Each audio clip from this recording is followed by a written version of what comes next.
দর্শক স্বাগত জানাচ্ছি আরসিটিভির বিশেষ প্রতিবেদনে। এই প্রতিবেদনে আপনাদের জানাবো স্কুবা ডাইভিং সম্পর্কে। স্কুবা ডাইভিং মূলত বিশেষ যন্ত্রপাতি ব্যবহার করে পানির নিচে শ্বাস নেওয়ার সুযোগ করে দেয়। ডাইভাররা অক্সিজেন ট্যাঙ্ক, মাস্ক, ফিন ও ওয়েটস্যুট পরে গভীর পানিতে নামে। সমুদ্রের বুকে ডুব দিয়ে দেখা যায় অদ্ভুত সব প্রাণী ও প্রবাল রাজি, যা অনেক সময় জীবনের সেরা অভিজ্ঞতা হয়ে ওঠে।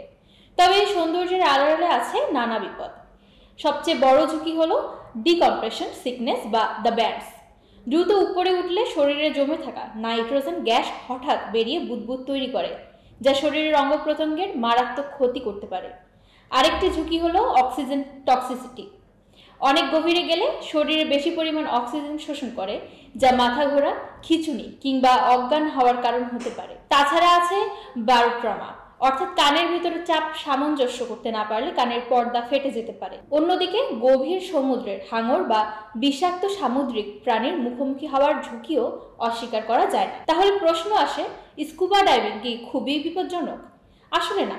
যদি সঠিক প্রশিক্ষণ, নিরাপদ যন্ত্রপাতি আর অভিজ্ঞ ডাইভিং গাইড থাকে, সব নিয়ম মেনে ধীরে ধীরে গভীরে নামা এবং উপরে ওঠা, শরীরের সংকেত খেয়াল রাখা, এইসবই ডাইভিংকে নিরাপদ করে তোলে। বিশ্বজুড়ে হাজারো মানুষ নিয়মিত স্কুবা ডাইভিং করছেন একেবারেই ঝুঁকিমুক্তভাবে। শুধু প্রয়োজন সতর্কতা আর নিয়ম মেনে চলা।